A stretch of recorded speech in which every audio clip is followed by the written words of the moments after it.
you ready? I'm okay, my love. I'm ready to go.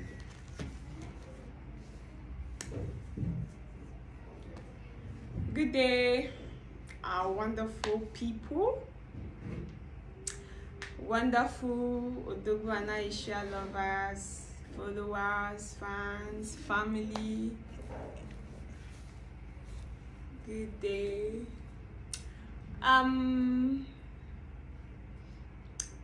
This video, I will call it Table of Honesty. Yeah, Table of Honesty. Okay, let me call it Dear Talk. Yes, I'm going to tag this video as a Dear Talk video. By Dear Talk, you know that's one way that's normal talk where they say truth or dare, because this is beyond truth. This is me going to open up to my husband on so many aspects of my life, what has transpired between us that he didn't know that led to where we are today. Before I begin, I would like to employ on everybody, man, woman, adults, everybody, please try as much as possible to always say your mind, especially to your loved ones, to your friends, your family in general. Don't leave any stone untouched. Always say your mind, because these people will not kill you. They're already family. These persons will not punish you. They are not your headmaster. They are not your class teachers. Don't be afraid. Speak to them. The only thing it will do is that it might change the way they talk to you or the way they relate with you, but you as a person, you will not change. You will not, by change I mean nothing is going to happen to you physically, nothing is going to happen to you mentally. In fact, otherwise would even happen. You will feel a lot better. Now, I am a very temperamented person. I am emotional, but I'm working on my emotions. Things get to me a lot, especially when it is coming from the people I love. So when they don't treat me right, it hurts me. I didn't know what or how painful, pregnancy is until I became pregnant by the grace of God and to the glory of God alone. Pregnancy changed my life. The moment of pregnancy for me was do you know what it means for your body to fight you? Because your body is seeing something, is experiencing a change that it has never experienced before. Pregnancy, of course, spermatozoa, everything went into my body and it was now forming a human being. Now that my body was trying to fight off the human being, because this human being is coming to destroy so many things. It's coming to discomfort my body. But then at a point, because of course human beings always win, it won my body, and then my body just had to hands up, had to adjust, had to give way.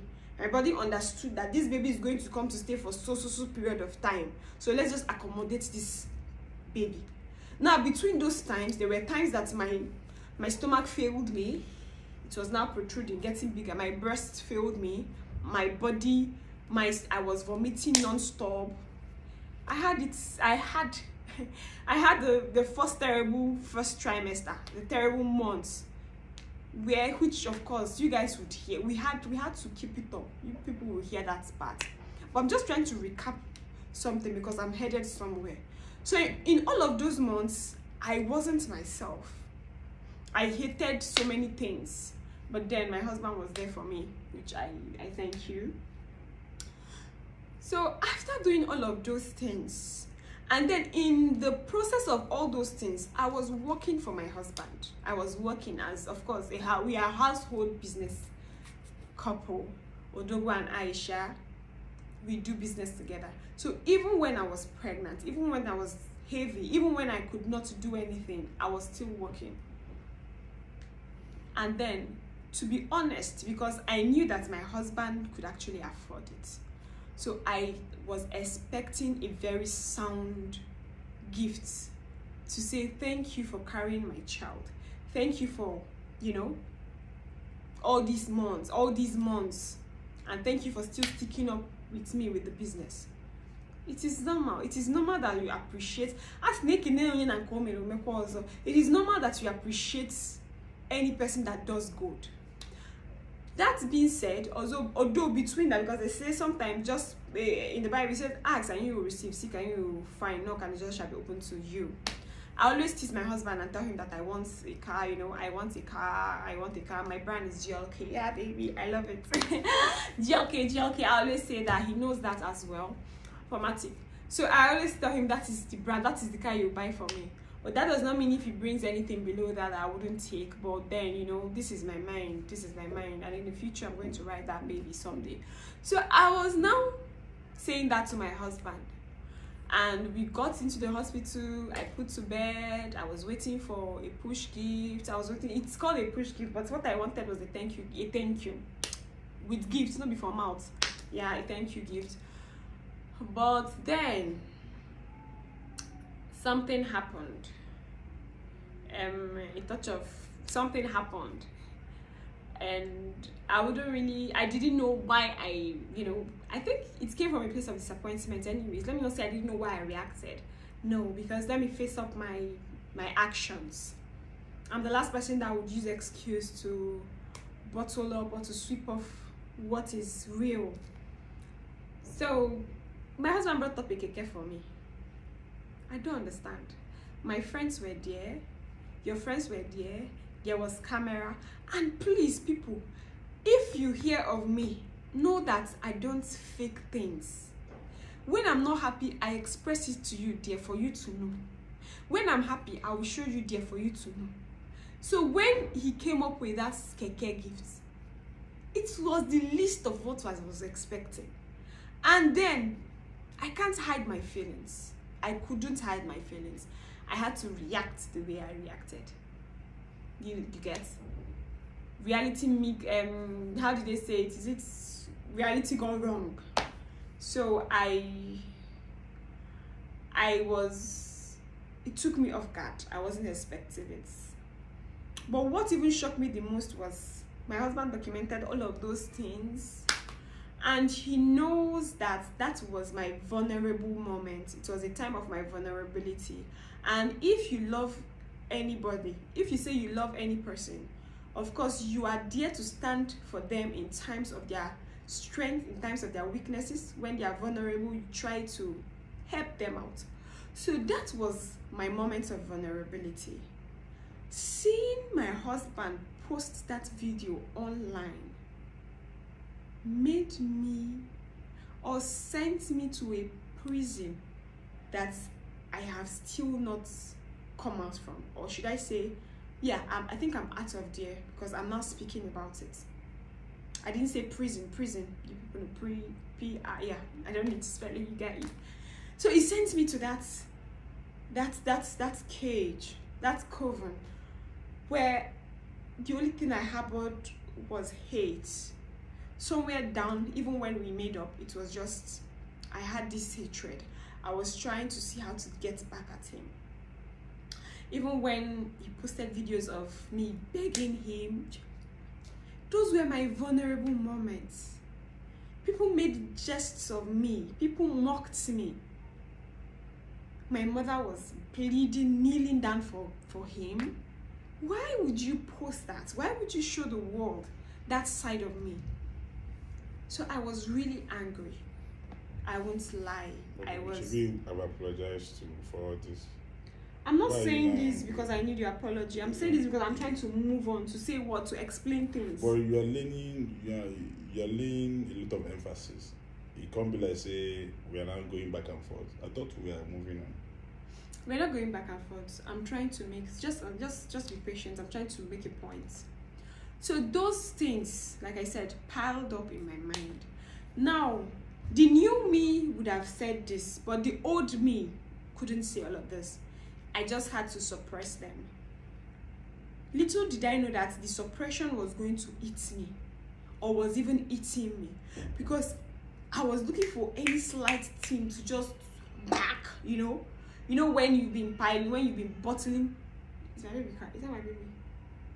You know, I was looking for any little opportunity to unleash. You know, when you keep bottling something, when you keep bottling, let me use a baby since I now have a baby. You know, when you overfeed your baby, he will just bring everything out.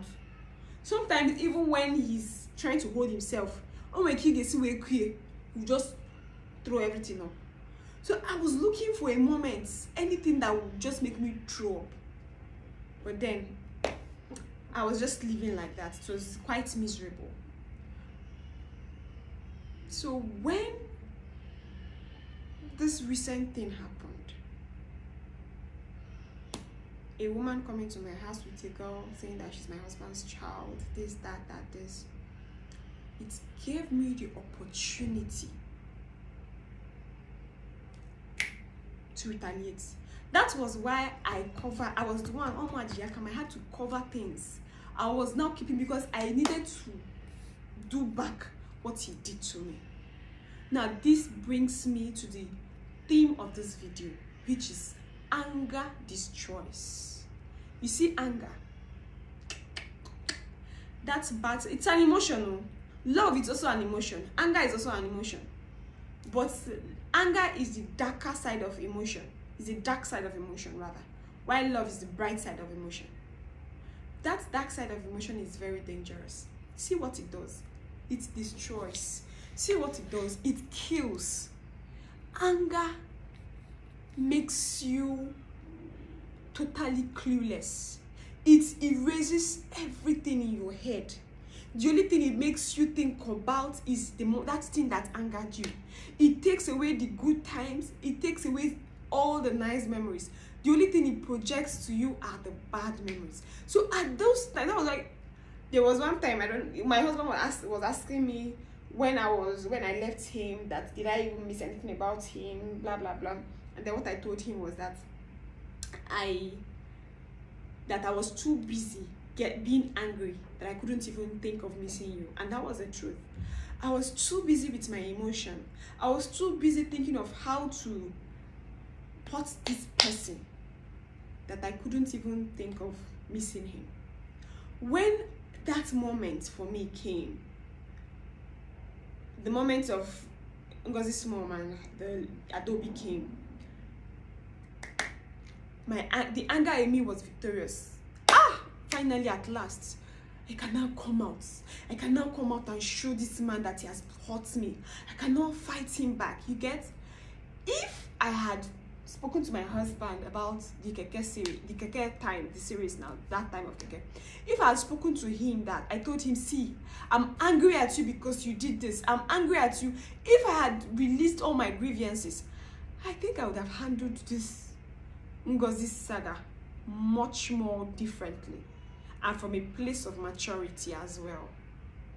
But I didn't, because I had so many hatred, so many anger in me. And now there is a bad side to all of these things. Whether I like it or not, anger made me react to the way I reacted. It made me react in a very negative way, in a way that I'm even now ashamed of. Because when I hear so many things I said, I'll just be like, did I really say this? Sometimes I'm even like, it's a lie, I didn't say this. And then media never forgets. There's a video up there that cannot be deleted. There is a video out there that people have. So even when because I'm trying to move on with my husband, of course, and then sometimes we jokingly say, CEO, did you remember you said this? And I'll be like, I said, no, I did it. I can never say that. Even no matter how angry I get, I won't say this to you. And then he'll be like, oh yeah, just listen to this. He doesn't show me the video anyways, just listen to this. And I'll be like, God, did I say this? So in that moment of anger, I was beclouded by my emotions. I was overwhelmed by the moments that I forget that there is a tomorrow. That is what anger makes you. Anger wipes off everything in your head and makes you think of now Now, it is now or never. This moment is everything. Anger makes you forget that there's a future. It is when you do, and when I see me, so after all of those things, it was just clear to me, it was open to me, and the deeds have been done. I can't take back so many things, but I can work on the present and see how the future goes. I am not proud of so many things I said to my husband. First, he's a human. Second, he's a man. Third, he's a father. He's a husband. Fourth, he's a father. And fifth, he's a brother. So there are so many counts of what he is. Sixth, he's a guardian. So in all of those things, I disrespected him in all of those radar. I disrespected him as a human. I disrespected him as a man. I disrespected him as a husband, as a father, as a brother, as a guardian, as a citizen. I also disrespected him.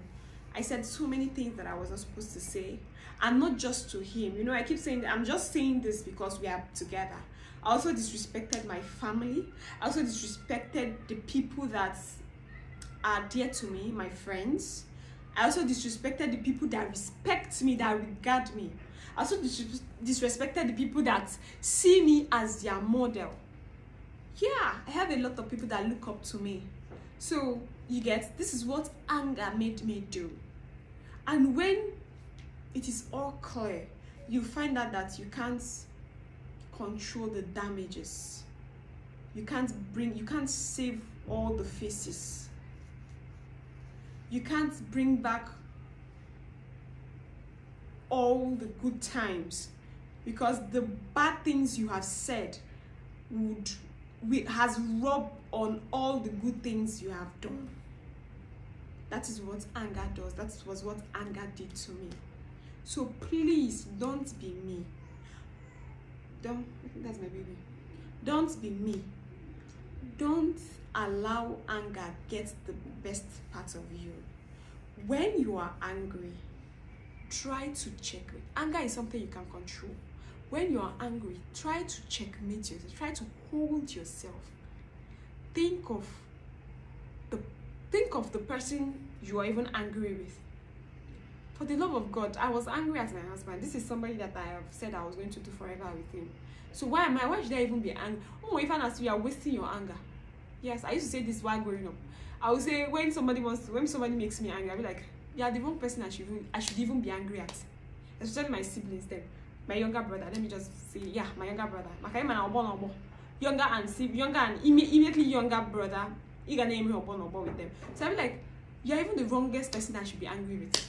Because you're my younger brother. So if I need to be angry, let me be angry at somebody I don't know.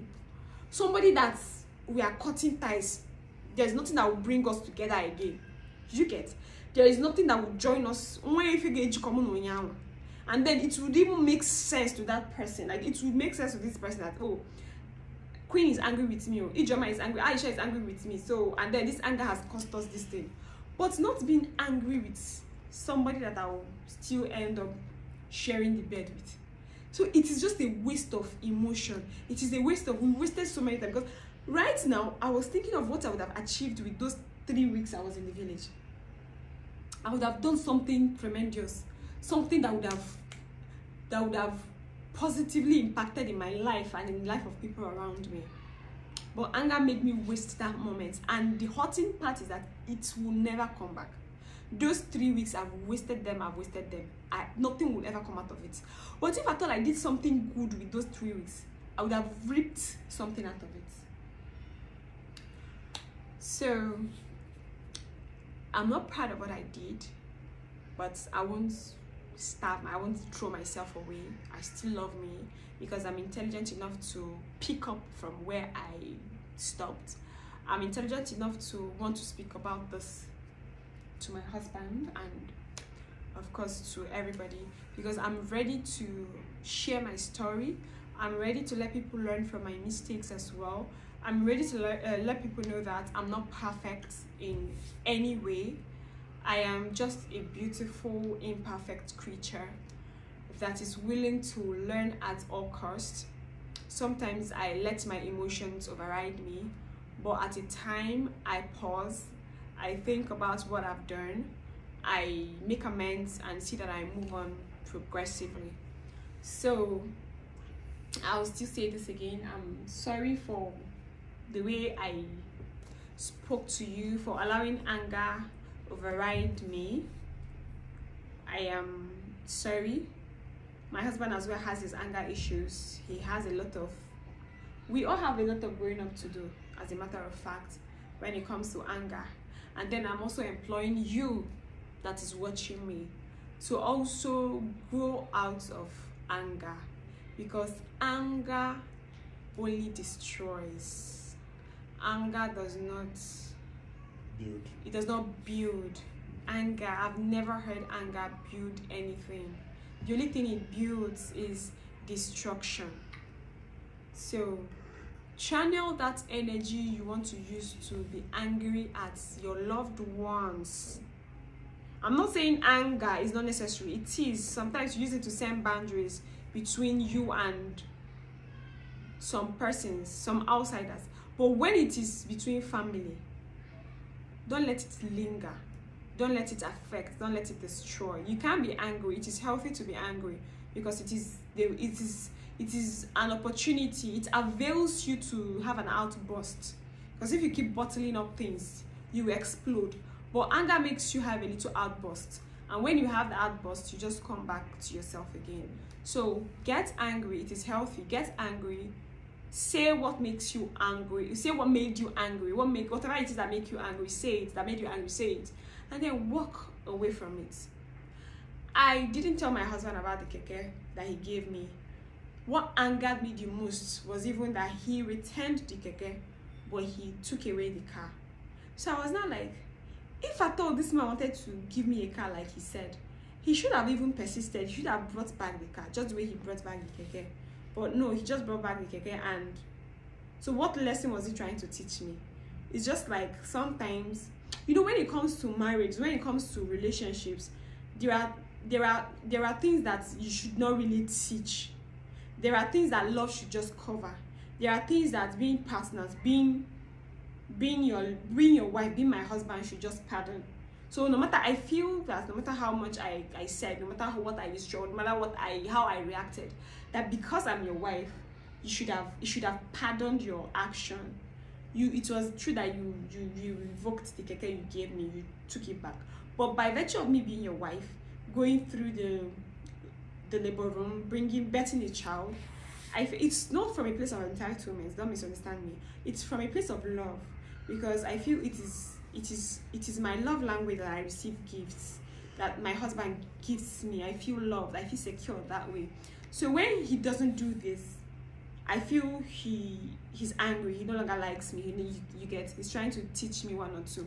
And then coming to that keke and the car, I felt by virtue of me being his wife and the mother of his child, he should have pardoned whatever actions he took. That the car should have been brought back to me, but it wasn't brought back to me. And then I should have talked to him. There should be some sort of communication, genuine communication.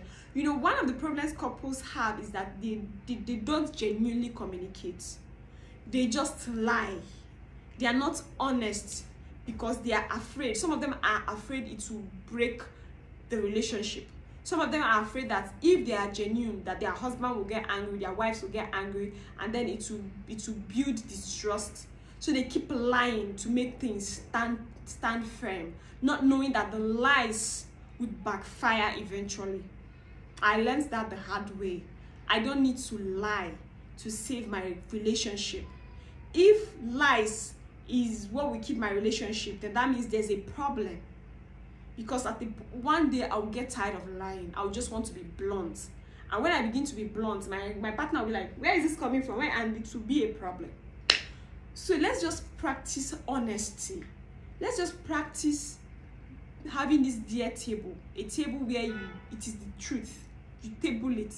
Say it how will they be you. Because marriage is not for immature beings. Marriage is for mature-minded people.